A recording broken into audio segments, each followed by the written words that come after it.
hopefully in future we'll organize some face-to-face sessions.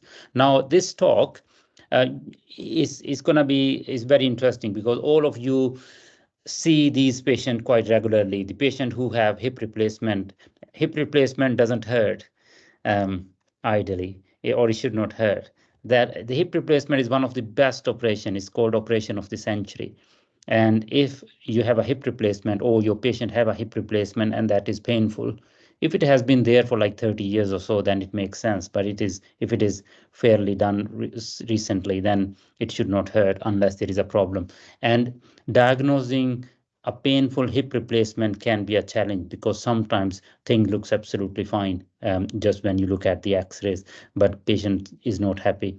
And this is the thing you want to hear today. If you feel that you want to ask any question, please raise your hand at any time. You can interrupt, no problem. If you want to keep it at the end, then we'll have some time just to answer the questions. Is everything okay? So good to go ahead? You can thumbs up. Yeah, oh good. Brilliant. Thank you. All right. So, what actually patient want after the hip replacement? They are suffering with a lot of pain, and they have been suffering for a long time with not only pain but stiffness as well. So they want to get rid of their pain. They don't want any limping. Essentially, once they have a good hip replacement, sometimes they end up forgetting that they have a hip replacement. It's called forgotten hip, and feel like normal. They want to go back to normal life. And when this doesn't happen, then there is a problem.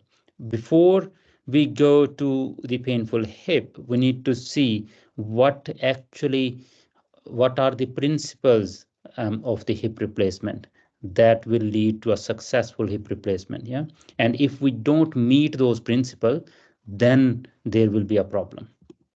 So the principles of a total hip replacement are you want to achieve, first of all, equal leg length. You will be very surprised.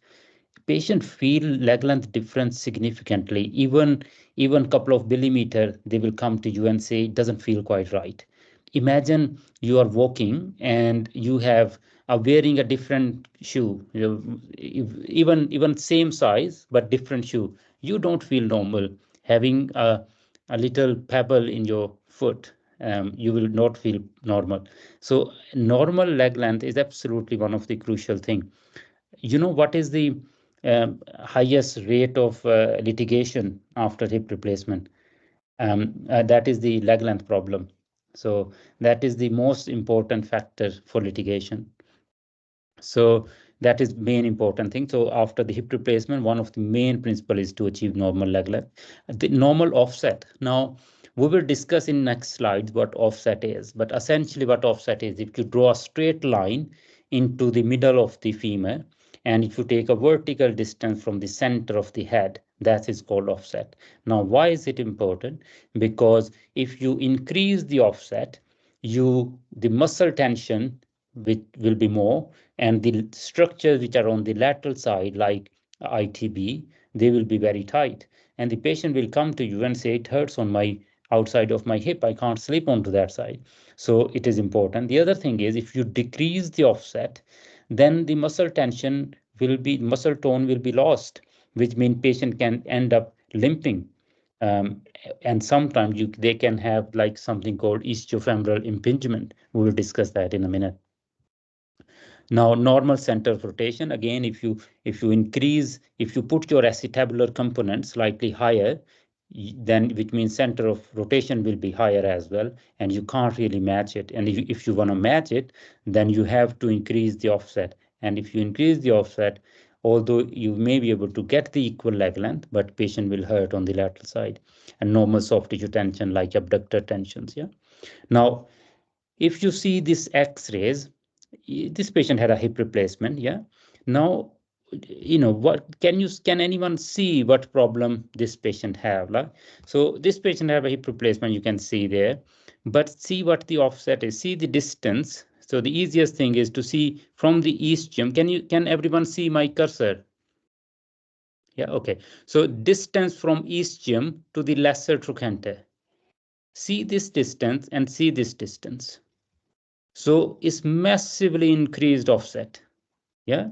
The other thing to note is the leg length. If I draw a straight line from here to here, see they have lengthened the leg length. So this leg is about a centimeter longer.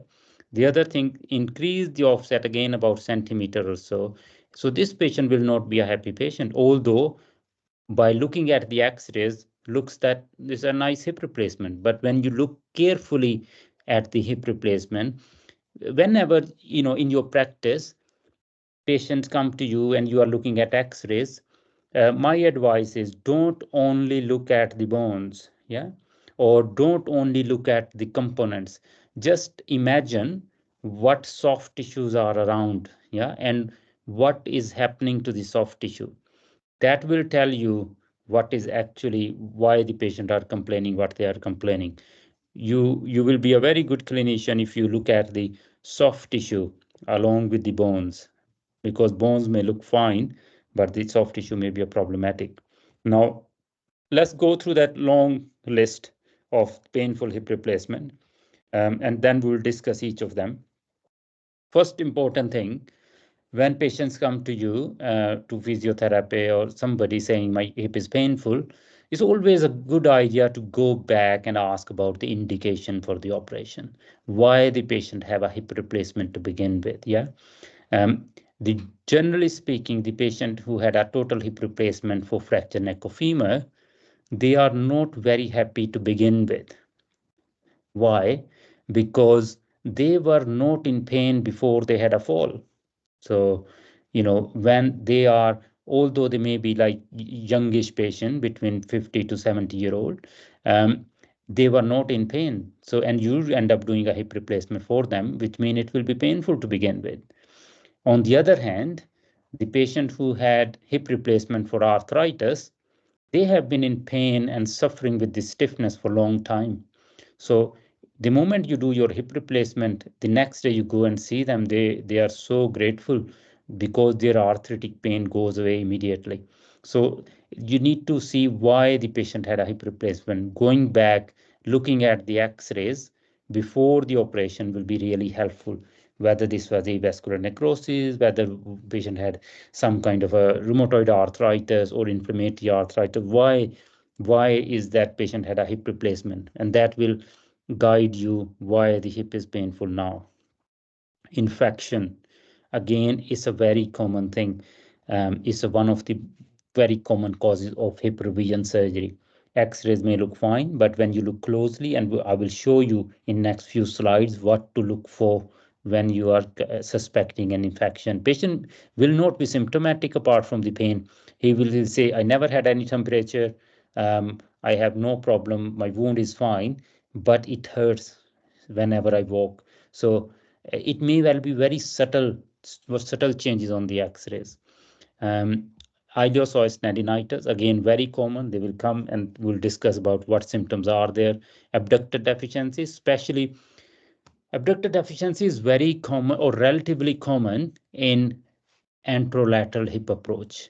Yeah, it was very popular about 10-15 years ago, but now most of the surgeons in UK, they are doing posterior approach. Few still do anterolateral approach, and patient end up having abductor deficiency, limping, Trendelenburg gait.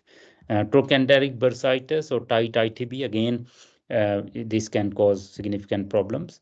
Subluxation, so there are different between subluxation and dislocation. Dislocation will be very obvious. Patient won't be able to walk on it. Subluxation, patient will come to you and they will be very apprehensive.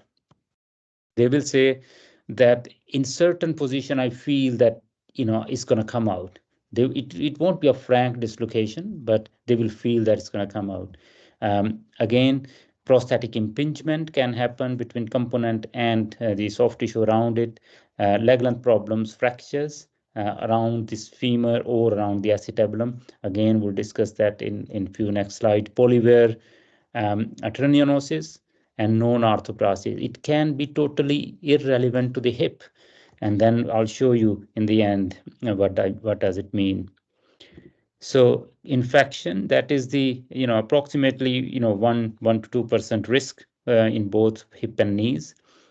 Significantly, is a massive complications of the is a quite serious complication after hip or knee replacement with a high mortality and morbidity, and is a significant financial burden on NHS. So this patient, if you see here, that is the patient first X-rays. Yeah, that hip was done about 4 years ago. If you see that hip on the left, it looks quite good. Yeah, and this patient was diabetic. So a patient came to me and said that he's having pain when he walks on it. Apart from that, he was absolutely fine. His wound was beautifully healed. His story was quite critical. When you ask them, everything starts with the history. Yeah, whenever you are assessing any patient, you need to have a very clear. There should be a demarcation line. The patient. So the first thing, why did the patient have a hip replacement? So he had an arthritis on it. Okay, what happened immediately afterwards? You need to ask about whether there was a wound discharge, whether there has been on antibiotics after the hip replacement. So you want to establish whether this pain is something new or whether this pain has been since the hip replacement. Because if the pain has been since the hip replacement, it means something happened intraoperatively that has led to this problem. It can be an infection, grumbling infection, or patient was absolutely fine after the hip replacement for a duration of time, and then something happened, and then now it is painful. So there are two different things you need to find out.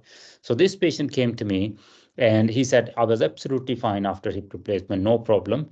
And then I had an operation on my toe, um, and then that got infected. After that, I developed quite significant infection, and now my hip is painful. He's a diabetic patient who had a hip toe operation that got infected, and now hip is painful.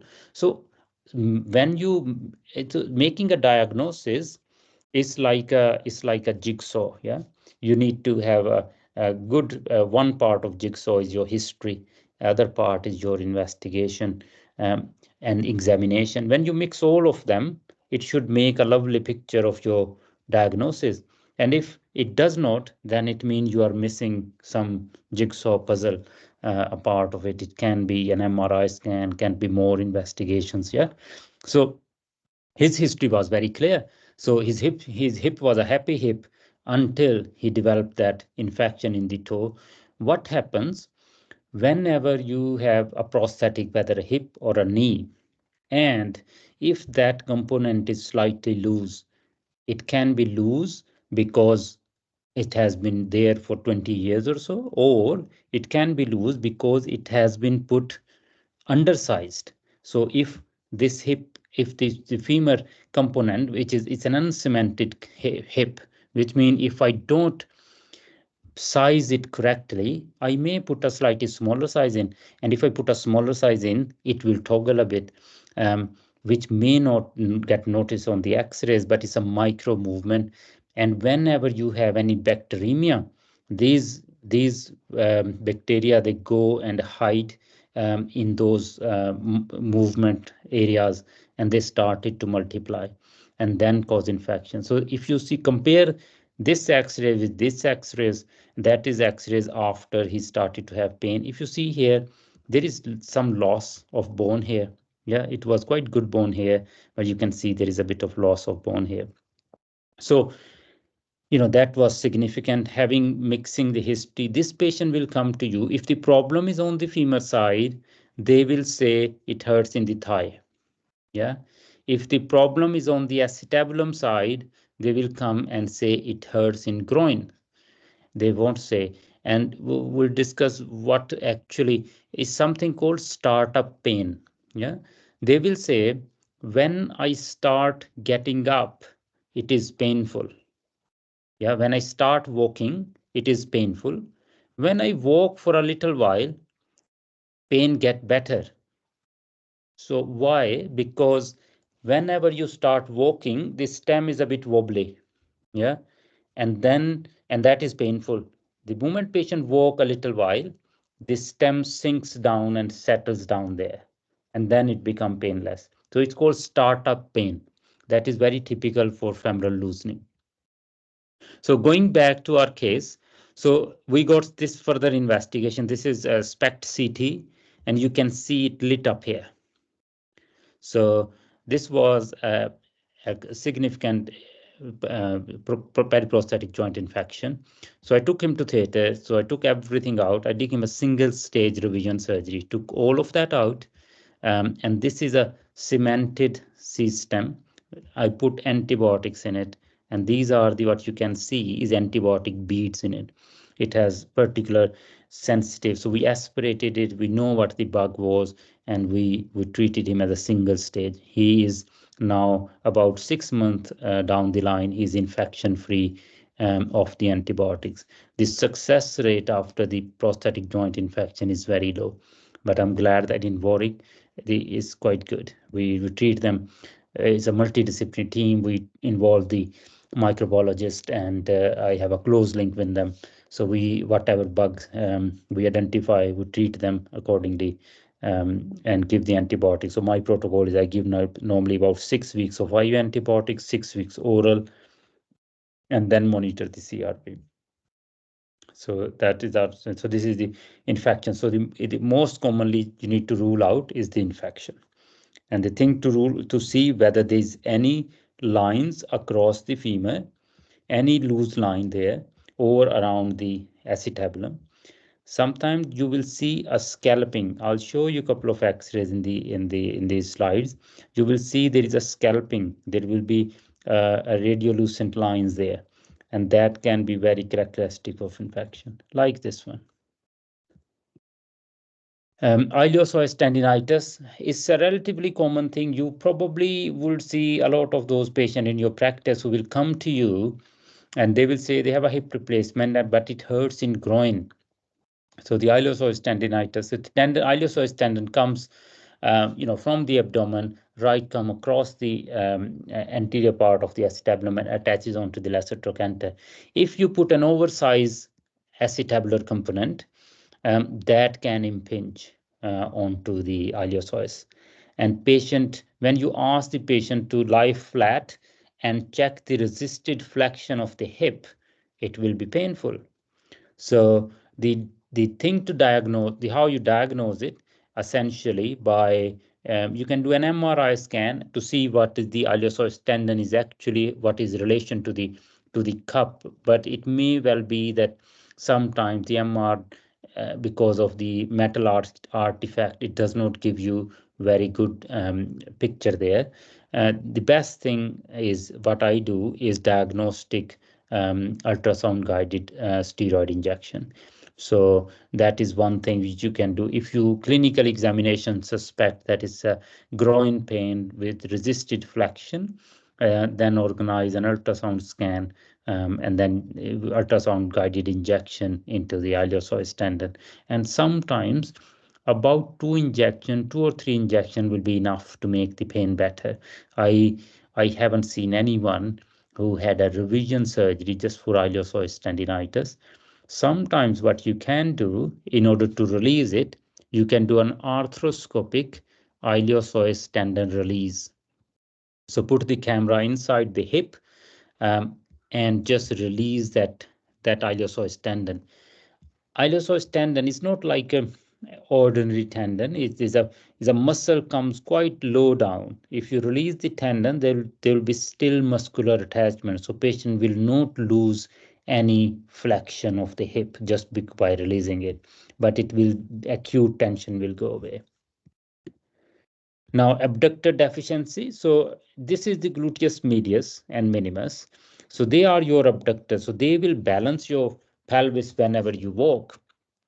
If I do an anterolateral approach and my repair fails, then it means there will be no support for the pelvis to balance, and patient will lurch essentially. And the pelvis will go down. You may well have seen these patients walking in the outpatient who limps significantly and the pelvis drop down on one side. So how to diagnose it? Again, ask them to stand on one leg and see whether the other hip drops down or not. And confirmation by ultrasound scan or by MRI scan. I prefer MRI scan because it will tell me a couple of things. Number one, uh, how the muscles are actually doing. They can see how much retraction is there and what is the health of the muscle. If there are any fatty infiltration around the gluteus medius and minimus, it means doesn't matter even if I go and reattach them because the muscle is weak, it may not be helpful, which mean I may have to go in and do some kind of a tendon transfer along with repairing that. The muscles abductor deficiency can happen because of the surgery itself, because surgical approach, or it can be because I have increased the offset significantly. And if I increase the offset significantly, sometimes you probably have seen the X-rays when the tip of the greater trochanter has come off slightly. So that comes off just because of excessive tension onto the gluteus medius because you have increased the offset. Now, this is the what we're talking about, the offset thing. So if you see this axis of the hip, it looks so right, isn't it? It looks, the offset doesn't look too bad here. But if you see here, this is called teardrop. Yeah, teardrop means that is where the hip center should be. Look at this one. See where the hip is. See the head? It is just matching to the teardrop, isn't it? See here. They have increased the center of rotation about a centimeter or so. Yeah, although it is very subtle, and you may well say that it doesn't matter too much, but what it has created is that because of center of rotation has gone up, they struggle with the stability and they end up putting a slightly higher offset neck, and that is why it is slightly higher offset and it has gone up. If I end up putting this acetabulum even more higher, I cannot stabilize it, so I have to put a really big offset, and that patient will come with a lateral sided thigh pain. And the offset can be different on both sides. Now, neck shaft angle again is very important to see. Whenever you're looking at your X-rays or post-op X-rays, look at the other hip as well. So this hip, you see this. When I draw a straight line from the tip of the GT to the other tip of the GT, that line should pass between the center of the head. If it passes below that line, if the center of head is below that line, it means it's a varus neck. If it goes above that line, if the neck is like this, it is a valgus neck. Yeah, so it's important. The stem I use, I can correct the varus or valgus, essentially try to get the normal anatomy for the patient. Again, the trochanteric bursitis, ITB pain. This is very common thing for physiotherapists. Patient come in, complain about lateral sided thigh pain, and that never get better. So most commonly it happens because the ITB is tight because of the high offset, or because when the surgeon is actually repairing the tensor fascia lata, sometimes they abduct the hip. When they abduct the hip, that will help them closing, but end up tightening the ITB. Yeah. So what I always advise my registrar to close the wound in the normal position of the hip. Don't abduct it, because although when you abduct it, you make your life easy because everything will relax and you can close it quickly. But on the other hand, it will cause problem to the patient because you may end up over tightening the ITB, what is not normal for the patient. So I always put the leg in the normal position, like sleeping position for the patient, and then close the ITB. Now, if patient end up having a pain on the lateral side and you look at the axis and offset is high, there is nothing much you can do as a physiotherapist, to be honest. Always you can do certain exercises, you can try to make the muscle stronger, but then the more the exercises they will do, the more problem will happen. You can try all the injections, Again, the injection, steroid injection, very temporary pain relief, but it won't gonna happen. I have seen couple of patients and end up going in again and doing either a Z-plasty or doing decompressing the ITB at the trochanter. So sometimes you just make a little big hole there. Essentially, what it does, it decompresses the trochanteric area, and the ITB is still intact, but there is a big hole around the trochanter. Or you can just go in and change the offset. Very rarely, I tend not to go into the hip if it's not a problematic, unless it is essential that, see, I could not do anything without on the soft tissue side. Then I have to go in and revise the hip. Subluxation, so patient feel like the hip is coming out. Yeah, they say whenever I do gardening, it feel like it's gonna come out, and they become apprehensive. They are very anxious patient, depressed, because they feel like their life is not normal, and that happens because of the impingement. There's something called hip is a ball and socket joint. Yeah, so in prosthetic hip there is a certain restriction to that. It cannot be like a normal hip. So whenever it's called jump distance, so whenever patient flex the hip, it impinges onto the acetabulum, and depending upon the head size, the travel time between the center to the edge and then dislocation, this is called jump distance. With the bigger heads like 36 head as compared to 28, 36 head is more stable because the jump distance is more. It will take a long distance for it to come out.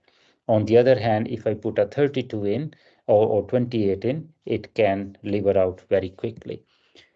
There's something called femoroacetabular impingement. We will discuss in some other chapter, but this is prosthetic impingement. It can act in the same way as femoroacetabular impingement. So the cam mean there is something on the femur side. So if I put a skirted head, it means I am putting a metal hood on top of the head, which means there is more risk that it can impinge whenever I flex my hip. So with the skirted head, there's a high risk. The other thing, if I do a lipped liner on the acetabulum side, that will do the same thing. If there's a lip liner, so it depends where you put your lip in. The liner or the polyethylene liner, they had a hooded liner. That hood is normally only between like 1/3 of the cup, and you need to put that hood in where you think this hip is going to come out. Although you will prevent dislocation, but the patient may end up having an impingement and may dislocate on the other side. So we always be very careful while putting that hood in. Again, and having that in mind, prosthetic impingement is really important when looking at the x-rays.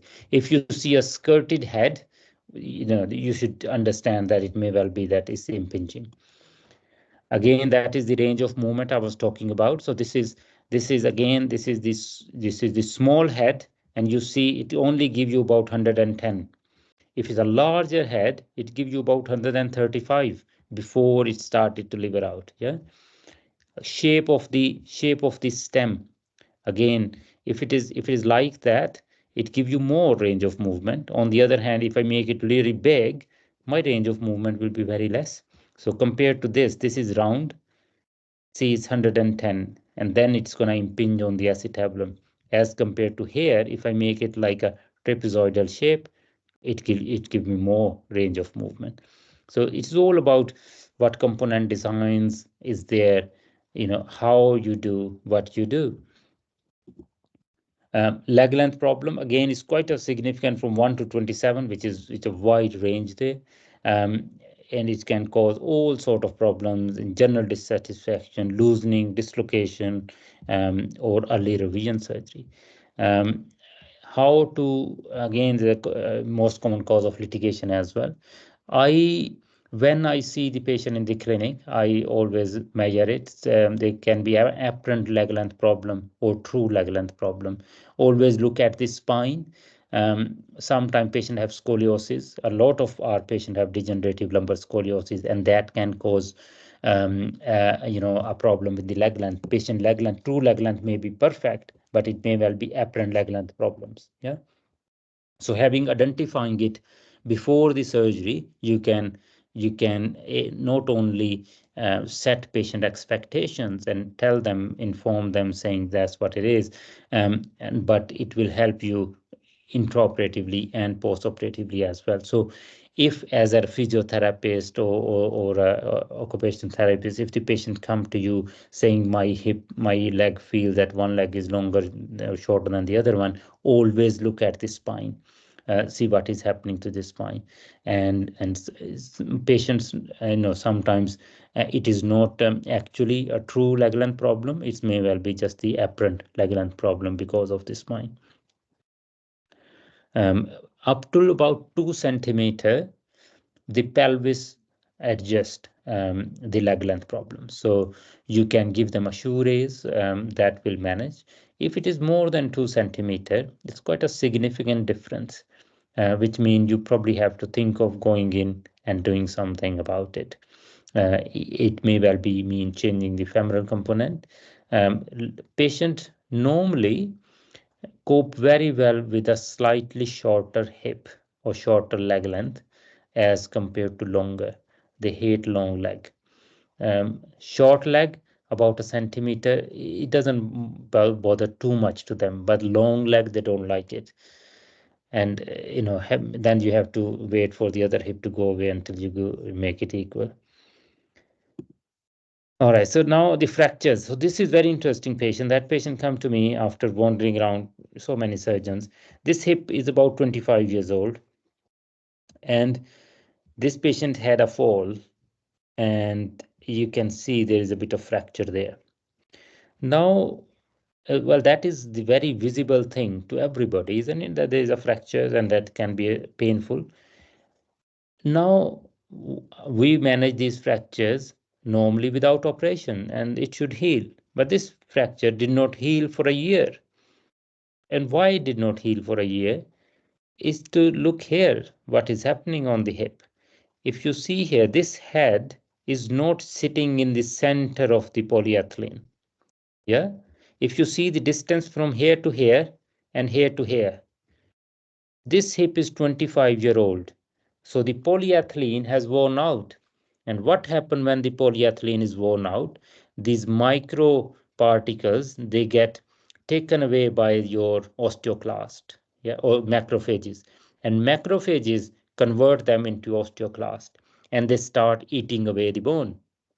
And that's what happens behind the acetabulum, because the bone was eaten away by the osteoclast, so the bones were weak, and that's why when she fell down she fractured it. And why it did not heal? Because the bone is not normal bone there. If it's a normal, it would have healed. And she has been, she was essentially on a wheelchair bound. So I went in, took that out, put a new cup in, filled all the bone graft, I have to augment it as well, and she's happy now. This is another one. This is an early fracture. So again, if the patient have, that's why it's important to see. This is a very early fracture after. So here a hip replacement, and surgeon thought that is fine because you can't really see. But the next day, patient can't walk and get the X-rays and see the fracture there. And you can't leave it like that because everything is going to lever. When the patient will walk, this thing will lever out. So this is an unstable fracture, which means you can't do anything else. You can't treat them non-operatively. You have to go in, take the stem out, put a long stem in, and fix distally and fixed here as well. So sometimes fracture can happen both on the acetabulum or on the femur side. It's always a good idea to look at two views again. If the patient come to you with a thigh pain, so the femur, they will be complain of thigh pain. If you can't see anything on the one view, always get the lateral view. You may surprise that what you see. This is again, it's a very obvious fracture. No need of any further investigation. You can see a big fracture there. Again, this is an uncemented stem, a long fracture, and then I have to go in, take the old stem out, put a really long stem in all the way to the knee, and then fixed it. The thing with these patients is you have to remember they are very elderly patient, and you need to do an operation so that they one operation only, and they can walk on it full weight bearing, and that's the only way to get them better, get them out of the hospital. If you let them is to say you can't really walk on it or you can't partial weight bearing, they will not. You all know the physiotherapist how the 80-year-old is gonna do. How can they manage partial or toe touch weight bearing? They can't. They are barely walking anyway normally. So after this operation, we should do an operation which let them walk full weight bearing. So I essentially all my patients, whatever I do, I let them walk full weight bearing with an intention that I will fix them robust enough that it should not fail. This is another one. This is a quite nice one. So this patient came in. In this patient, I was about 90% sure that it's infected, but it did not come as an infection. So if you see here, this is an unsplinted stem, and we were talking about, remember, undersizing. If you see that stem, this stem, and look at the size of the medullary canal, it was very much undersized stem, and you can see from the other side as well. The other side, even you see the distance. Ideally, why I'm saying undersized, this stem, there should be only a millimeter gap between the cortex and the stem, and you see here there is 4 millimeter gap there on both sides. And this stem, this one is bigger than this, so this stem was even smaller. So this patient came to me again with a thigh pain. And the history was like that. We aspirated it, and in the aspiration, I think he did not grow anything, but I was something suggestive that it is an infection there. So went in this patient again. I did a single stage revision. So how I do it? I do two in one stage essentially. So I normally go in, take everything out, then I temporarily close the wound, then go back and re-scrub. All the components come as a new scrub nurse, new drapes and everything. So essentially I create like two operation in one. And that give me a benefit that at least it's a new sterile field. So I went in there, took everything out. His old sample came back as negative. So he was very happy that doesn't have to take antibiotics for 3 months. So again, you can see the line there, what I was talking about. See, there's a loose line around the shoulder all the way down. And so this is a significant problem. Again, polywear. So again, same thing. Remember the distance between here and here and here. See, you can see where the head is sitting. And this hip again was quite long. And see what happened here. This is the polyethylene liner. It's all been eaten away by the head was actually articulating to the metal, and the polyethylene, there was hardly any polyethylene there. So this patient will come to you, and so this patient may not come to you with the pain. What it will complain? Subluxation. It will come to you saying, my hip feel like it's going to come out, and I feel that it's giving away. That will they will typically come to you, say it gives way. It doesn't dislocate, but it feel that it's going to give way. And when you see at the x-rays, see what is happening to the head, and see, always ask about how old is the hip is, when was it done. If it is a long time ago, then always have a suspicion that there must be something going on to the polyethylene, and that's why it's been worn out. And see the head, and then I think I have kept his stem as it is, but I just changed the acetabulum, put a new acetabulum and a new cup in. So this is very interesting patient. So this is the youngest patient actually. I think she was like 62 or something. She had bilateral hip. She's a patient of inflammatory arthropathy. So she had a bilateral hip in a young age. So this hip was 20-year-old. If you see here, there's a significant lysis all around here, and see there's a bit of scalping there. So this was all loose stem. Then this patient had in January had this revision, which was essentially a cement in cement revision. But you see what is happening here. The surgeon who did it ended up perforating that femur, and this stem which he used essentially caused this problem and did not take all the cement out. This patient, since January 2022, she was unable to walk on it. And you see what is happening here. That's the lesser trochanter that is again broken. And this was again January. And then that's when she came to me. And then she said, I can't really walk anymore. If you compare this x-rays to this x-rays, see what has happened. The stem has sunken down significantly. See here, there was only less, see about a centimeter here, and over here is about 3 centimeter down now. So the stem has sunken down significantly. And see that lesser trochanter is broken as well. So this was a difficult problem. The thing is, this patient had like 2 or 3 already operation on that. The bone is like an eggshell. I have to take all that cement out, and this, see the bone here is like a hose pipe. Yeah, there is no cortex there. So how I'm gonna stabilize all of that? Because there's a hole there as well. If I put a cement in, the cement is gonna come out of the hole. So it was difficult one. So end up opening it all, and this is the longest stem I ever used. Um, she's walking full weight bearing on it. I reduced it, fixed all the cables around it. This is an uncemented stem all the way down. And I kept her head acetabulum as it is. And in this, you can see I put a skirted, I hate skirted heads, but in this patient, I have to put it on. It's just that, to make it fully stable. Whatever you do, just try to do one operation. And my intention is I don't want to see my patient back in a good way. So this was good. Now, metal on metal again. So this is a common problem, or used to be a very common problem.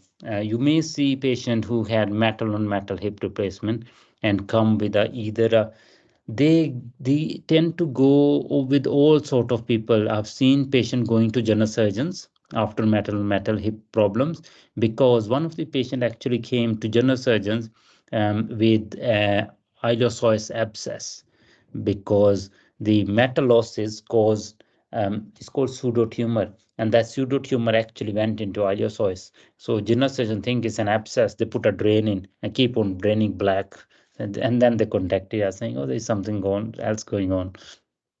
So again, bear that in mind. If the metal on metal hip, it can be metallosis.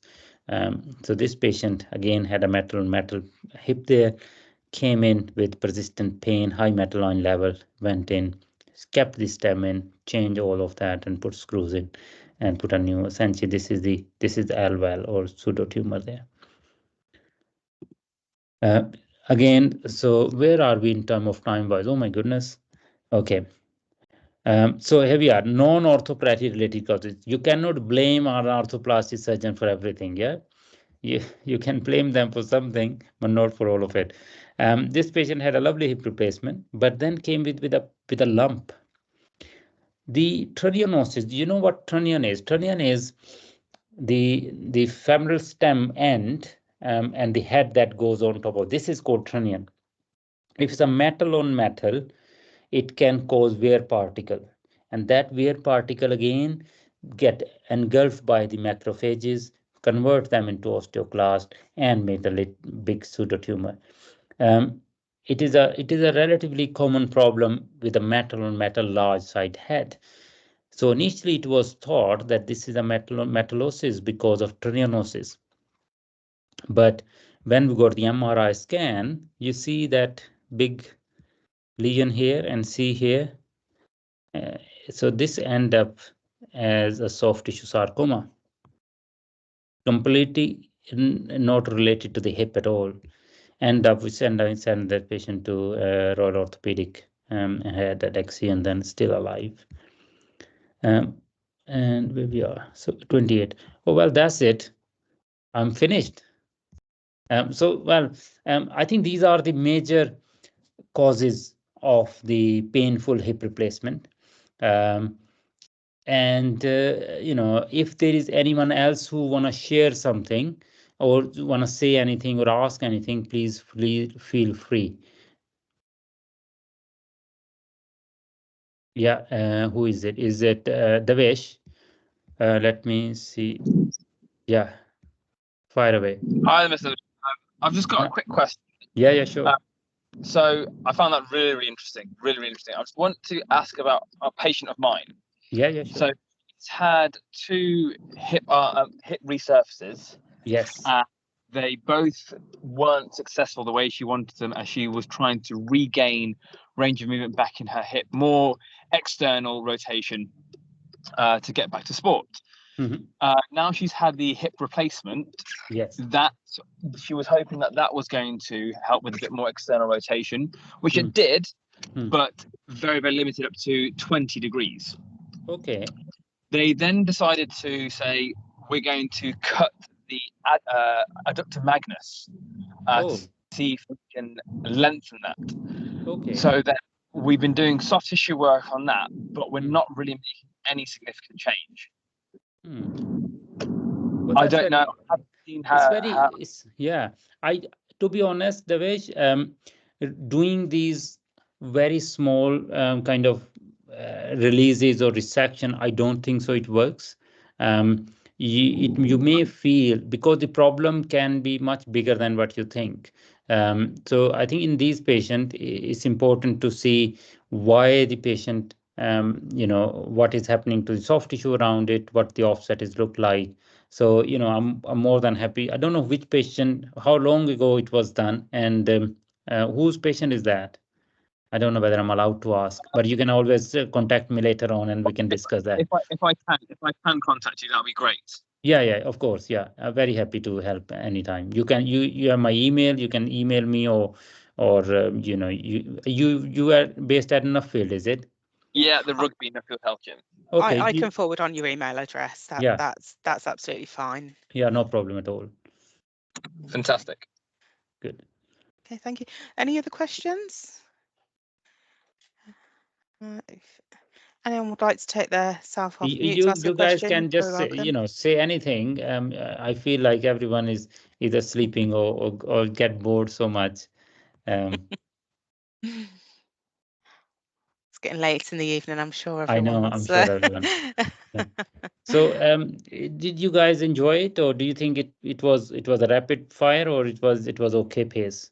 Oh, that's good. All right, we have 2 thumbs up. Another thumb up. Good, brilliant. Okay, well done. Yeah, no, that's brilliant.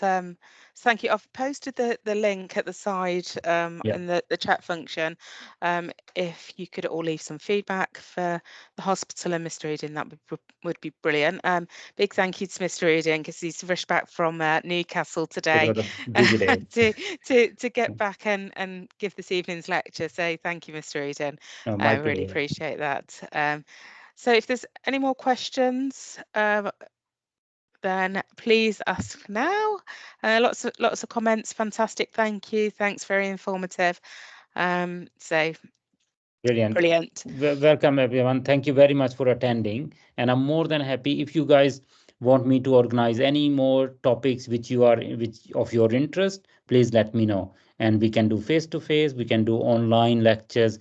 If you want to come and meet me in the clinic, please feel free, come anytime. I'm more than happy. Even you can come and go in theater and see what I feel, because as a physiotherapist or as as an occupational therapist, I encourage you guys to come to theater and actually see what hip replacement entails, what actually we do in theater.